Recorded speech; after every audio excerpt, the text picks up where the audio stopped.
upon my inauguration, I will terminate every open border policy of the Biden administration and commence the largest deportation operation in American history. We have no choice. This is not sustainable. You don't have to know very much to know. I looked at Tucson, Arizona today. Did you see that? Thousands and thousands of people all over. People walk out of their house, they say, what's happened to our beautiful place? But this is in many towns and cities all over. Look at New York City. But you see New York, but you don't see other places so much. And it's happening like that. Much worse, actually, much worse.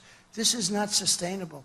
No country can sustain it or financially can sustain it. Nobody could possibly sustain something like this. More protests against the housing of migrants seeking asylum here in New York City. And nearly a dozen people were arrested in that latest protest on Staten Island last night. This was outside a former senior center now being used for housing. Not tonight, sucker! Tempers flared in the Midland Beach section of Staten Island Tuesday night as protesters blocked an MTA bus carrying 20 migrants from entering the former Island Shores Senior Living Facility, which the city designated as the newest migrant shelter. We warn them, if you try to bring illegal aliens in here, the community is going to surround it, not permit them in. Police were in the process of finding a different route when officials tell us the migrants asked to be taken back to the Roosevelt Hotel. In the end, 10 people were arrested.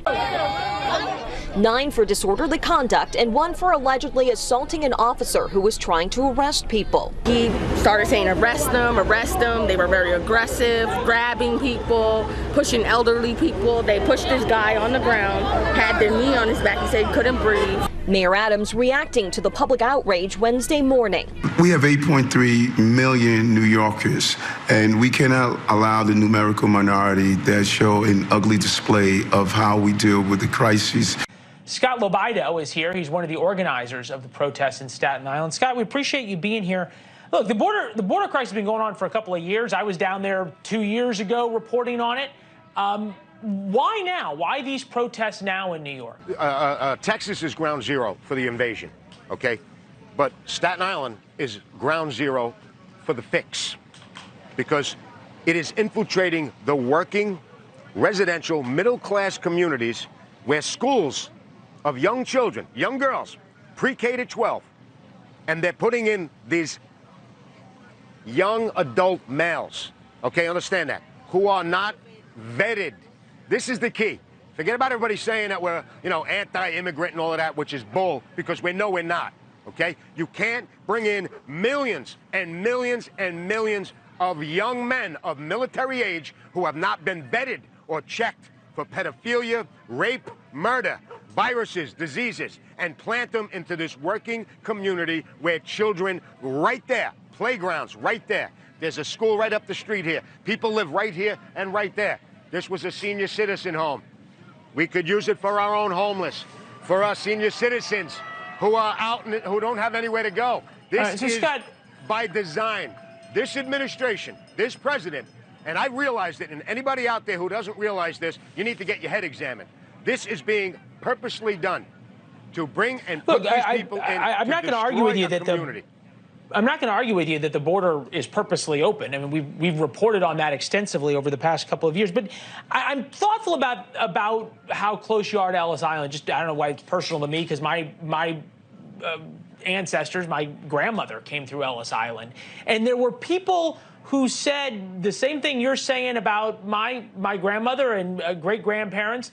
That you're saying about these folks. And I'm wondering if there's a reason you feel that it's different now than then. Listen, I'm not even going to respond to that question, okay? Because what did I just explain to you? We have a system here. Everybody is welcome. I come from immigrants. Everybody in this crowd comes from immigrants. But we came here through a system, and the system is busted really bad. It's really bad. And it starts with our mayor, who welcomed them in because it's a sanctuary city. All these sanctuary city enthusiasts are not so enthusiastic anymore, okay? This is insane. We have a system, and everybody who's crying, where's the humanity? Where's the Christianity? Where's the humanity and Christianity at the border for the little kids that are drowning in a river, crossing a river? or the fentanyl deaths across this country. Where's the Christianity and humanity for that? I'm tired of hearing people saying that we're not humanitarians and Christian. This is bull, and it's going to stop. And Staten Island is the ground zero that is going to make it stop, because we're going to be out in the street every night, peacefully, because that's what Big Brother notices, and that's how things change. So America, get out in the street and do what we're doing. They will Scott, change let their me just minds ask you, because they're not used to seeing working people in the street. I think you're right. You've gotten a lot of people's attention by talking about this and standing up for this. We reported on it a lot in Chicago. Ben Bradley at WGN in Chicago just found a $29 million contract from the city that offers new details on 10 cities planned for Chicago migrants. 3 meals a day, laundry, daily child care, and van transportation to the school or doctor. It's going to be interesting to see what happens to 10 cities in Chicago during the winter. We'll have more on that tomorrow. I just got about 30 seconds, and I want to give you the last word here. Eric Adams did invite all of this, and he talked about how New York is a sanctuary city and is going to welcome everybody. Do you think that it can change now, or is it too late? These folks are there already. There's thousands, if not hundreds of thousands, of people on the border who've heard this already. It's going to get worse before it gets better. We are waiting for the judge's decision on the court hearing about closing down the one at Villa, okay, right next to that school, because the mayor does not have the authority to call an emergency order. This is not a natural disaster. It's a man-made disaster created by him and the people in the Biden administration. The mayor is responsible for this, so he has no right to call an executive order or an emergency order to tell us what to do and put the burden on the working people of this beautiful, once beautiful city. The shame with him. So what's the answer, Scott? You're out in the streets. I understand you're angry, and you make some great points in terms of what. The answer is we have plenty of. First of all, close the effing border. Number one. How can you come into a community and dump people in our community like this? This is not fair. The city's pressing migrant crisis in the spotlight now more than ever, and Southside residents are fired up over plans to put up tents. Thanks for joining us tonight. I'm Scott Schneider. And I'm Dawn Hasbrook. Tonight, a meeting on the issue was filled to capacity, and many community members are frustrated that they were not let in. Casey Crona is live in Roseland with the latest. Casey. Dawn and Scott, community members want to make their voices heard on this subject, and tonight many weren't able to. On the table is a proposal from Mayor Brandon Johnson that would place hundreds of migrants in makeshift camps in a former Jewel parking lot. At Sheldon Heights Church of Christ, an open dialogue on the migrant crisis hosted by Alderman Ronnie Mosley was packed inside and out. First of all, they definitely chose this venue for a reason. They chose a small venue so that they could discourage the community from being able to show up. With fall and winter fast approaching, Mayor Brandon Johnson is looking to move migrants from police stations into what the city is calling winterized base camps. This is essentially like a Band-Aid to a gunshot wound. You are putting a Band-Aid on a huge problem at hand. One potential site, the former Jewel parking lot at 115th and Halstead. I think that's a bad idea. They want to push this out of sight and out of mind. But it's coming with pushback, many calling on the city's leaders to focus on the needs of taxpayers. We are the residents of this community, and we demand that they do not put these people here. They're not even following the rules in the police station. What makes us think that they're going to follow the rules here?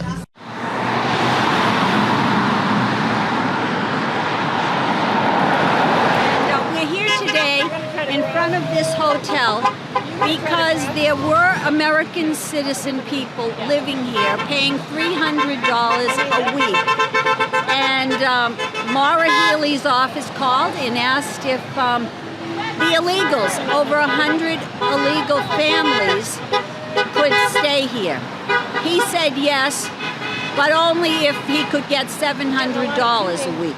Therefore, he put a note under all of the American citizens' room, their door in their room, a note, and told them they all had to get out. They were forced out, illegals were let in. This is not a Democrat or a Republican issue. This is a human rights issue. it's being violated here. This establishment here has many, many housing violations, which are now being addressed. Maura Healey has put supposedly everything on hold, but we are being told that there's still the illegals that are in here. I will never call them migrants. They are illegal. They broke the laws of our country.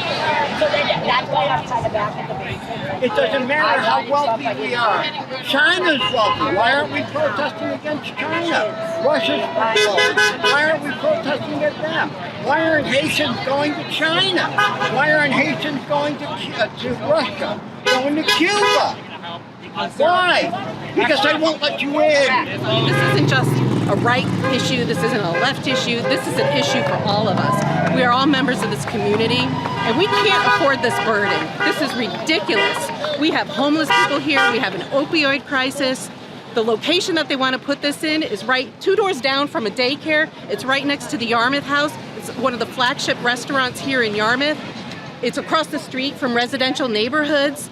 We don't know who these people are. We don't know where they came from. They haven't been vetted. We don't know if they have criminal backgrounds. We don't know if they have medical issues. I just can't believe that we have to bear the tax burden of this. So. Shelter everyone! Shelter everyone! The unhoused deserve help! Humanitarian crisis from the day these people leave their houses. This is the end of the line for a long, terrible journey for these poor people.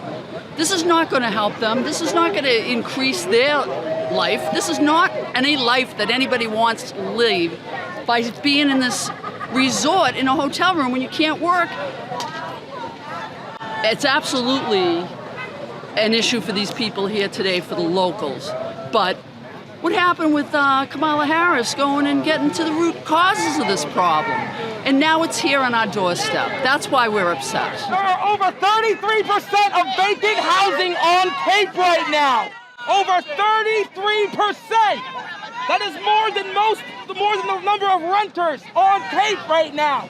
Please actually show compassion to the unhoused. The people on the other side of the street are actively supporting policies and politicians that don't help locals or veterans or migrants. They don't help anybody. We are not here to say we don't care about our locals. We care about our locals just as much as we care about migrants that need help now. These things are not mutually exclusive. Everyone deserves housing. Are you getting paid today since you work at the housing authority?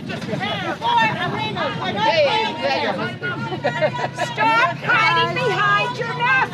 We can't hear you. Our veterans and elderly first. With housing prices and so forth as high as they are, the last thing we need right now is to be giving our money and our housing situation to people who came here illegally, and that's why I'm here. I'm here to protest that.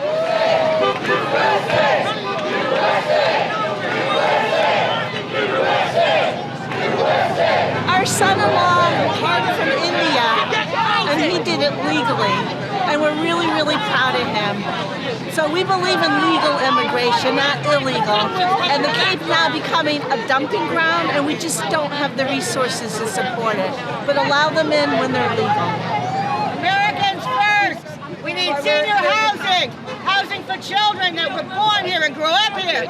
They can't afford it. They're getting forced out of the low-income housing so illegals can come here. Our children have the right to live where they were born. Veterans come first. Don't throw them on the street. What about all of our veterans and local homeless people that were tossed out of this place so that the town could do this and put all these immigrants in here? Why should we pay for their way? No one's paying my way. And then you get people that think that we're the bad guy for wanting to protect our country. A country without borders isn't a country at all, and that's where we're heading. We have veterans and seniors living in this. If you were living in veterans now, where were you in sandwich or liberty laws? That they decide to show up. Housing for all, regardless of immigration status. Compassion over hate. Compassion over hate. We the people are fed up. It's time to go to Ellis Island like our ancestors did, come in the country legally, then we'll be happy to invite you in. But get a job, support yourself. We are not here to do that. We worked hard our whole lives for this. Cape Cod is not full of rich people. Citizens, veterans, elderly, the young children that are growing up here that have to move off Cape because they can't afford housing. Come on, this is our country. We the people are fed up. Thanks for joining us. As many as 4 migrants are now facing criminal charges. They're accused of threatening, even hitting Chicago police officers in the last 2 days. WGN's Julian Cruz is live at the Harold Washington Library, where he was trying to get answers from the mayor today. Did he have anything to say, Julian? Well, Lourdes, he did not appear here at this event. According to a Chicago Public Library press release, he was scheduled to attend a community event here this afternoon. So far, at least, no sign of the mayor, who has yet to speak out on the matter either to City Hall beat reporters or in a written statement.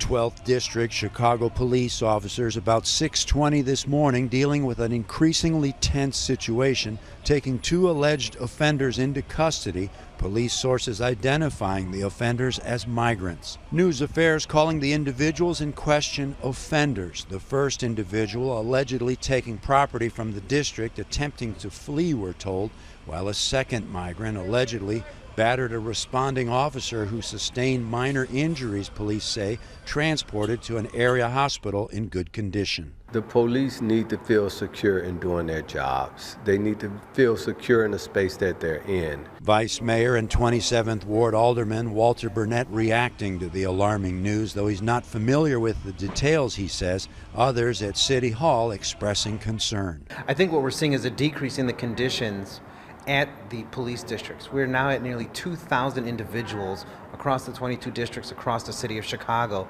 and we are losing control. 2 other violent or threatening incidents reported yesterday involving 12th District migrants, according to sources, raising concern about what appears to be an untenable situation. The trouble starting 9:45 yesterday morning. Juan Marquez Viena, 20 years of age, arrested and charged, according to News Affairs. Viena now facing 1 misdemeanor count of criminal trespass to property and 1 misdemeanor count of assault. About 4 hours later, more tensions. Ana Rondon, 20 years of age, arrested and charged with 1 misdemeanor count of battery against a 12th District officer. We tried several times today to reach Mayor Brandon Johnson for comment. Aldermen we talked to anxious to hear a more detailed plan to address what many, including Illinois Governor J.B. Pritzker, has called a long-term crisis. Upon my inauguration, I will terminate every open border policy of the Biden administration and commence the largest deportation operation in American history. We have no choice. This is not sustainable. You don't have to know very much to know, but this is in many towns and cities all over. Look at New York City, but you see New York, but you don't see other places so much. And it's happening like that, much worse, actually, much worse. This is not sustainable. No country can sustain it or financially can sustain it. Nobody could possibly sustain something like this. It's a horrible situation, and it would have never happened, and it should. We had the strongest border in history. Now we have the worst border in the history of the world. There's never been a third world country that had a border like this, ever. Paul Ryan, I call him Paul Rhino, but I had to fight Paul Rhino, and I had to fight Mitch McConnell, another beauty. And I ended up taking the money out of the military. I said, it's an invasion, I'm sorry. And we built 500 miles of wall, which is what it is. It's an invasion. And then was ready to do another. We had already the wall built, and we were going to add another 200. I wanted to do 5. We did 5. I was going to add another 200. We built it. It was all set. All we had to do was erect it. Very simple. Could have been done in 3 to 4 weeks. And then we had the election situation, and they took over. And they actually took it away and put it in faraway places. And Texas wanted to buy it and put it up, and they wouldn't sell it to them. And Arizona wanted to buy it and put it up, and they wouldn't sell it to them. But we got Mexico to give us 28,000 soldiers free of charge. That was an amazing thing. I went to the State Department. I said, Mexico has to do this. They have to do this. And they said, they'll never do it, sir. I said, yes, they will, 100%. And we had a little negotiation with Mexico. And I said to them, listen, if you don't do it, they said, no, we're not going to do it under any circumstances. And I happen to like the president of Mexico, even though he's a socialist, but you can't have everything, right? I like him. He's a good man, but he's a little different than my way of thinking. And I said, no, you're going to do it. And I met with their top representative, and he sort of laughed at me when I said, you're going to give us 28,000 soldiers free of charge. And he said, no, we're not going to do that. I said, here's the story. I have in front of me a piece of paper, and the paper says very strongly that on Monday morning at 7 o'clock, you're going to be charged 25% tariffs on all of the cars that you're sending into the United States. You know, they took 32% of our automobile business prior to us getting there, 32%. They send millions of cars in. They said, we're going to tax you 25% and 25% on every other product you sell into the United States. And he said, sir, do you mind if I make a phone call? It'll just take a minute. And he came back 5 minutes later, and he said, sir, we'd be honored to let you have 28,000. There's one where she said, I've never seen anything like that in my life. But we also got remain in Mexico. That means they stay in Mexico. They don't come in, they stay in Mexico. And Biden ended that. And that was not easy to get. And in fact, they went to a judge to have it terminated. And the judge said, you can't do this. You'll destroy our country. He let it stay. He wouldn't do it. But it terminated in 6 months. And it should have never been done. And deported illegal aliens by the tens of thousands. We had MS-13, the meanest gang. They killed 2 young girls with knives walking to school in Long Island. They killed them with knives. They carved them up because shooting is too quick. They loved using knives. They're sick. When I first came, I said, no, we have to bring them back to their country of origin. And they said, sir, they won't accept them. Under President Obama, they wouldn't accept them. They would actually put airplanes on the runway so you couldn't land the plane loaded up with gang members and very bad people. Prisoners came into our country. And I said, how much money do we give these countries? Sir, $750 million a year. That's a lot. They said, $750 million. All right, ended immediately. And the next morning, all 3 called me up separately. Sir, there seems to be a miscommunication. What's the problem? I said, you're not taking back your people that came illegally into our country. We want you to take them back. Sir, we would be honored to take them back. We would love to have MS-13 back in our country, sir. Sir, when will the payments start? I will also use Title 42 to end the child trafficking crisis by returning all trafficked children to their families in their home countries immediately. And as Jim Caviezel, who's a great guy, you know who he is? The movie Sound of Freedom, he said, God's children are not for sale. From the time they started using it for Black Lives Matter, you know, it was like out of my hands because it's kind of like it doesn't really belong to us anymore. Those of us who were in that session, in that musical session, not knowing what would even happen. This woke ideology represents a war on truth itself. And it got a little out of hand. That's why I had to say something about it, because people were starting to use it as a weapon, you know, and that's not what it is. It's just a state of being. It's being aware of everything around you.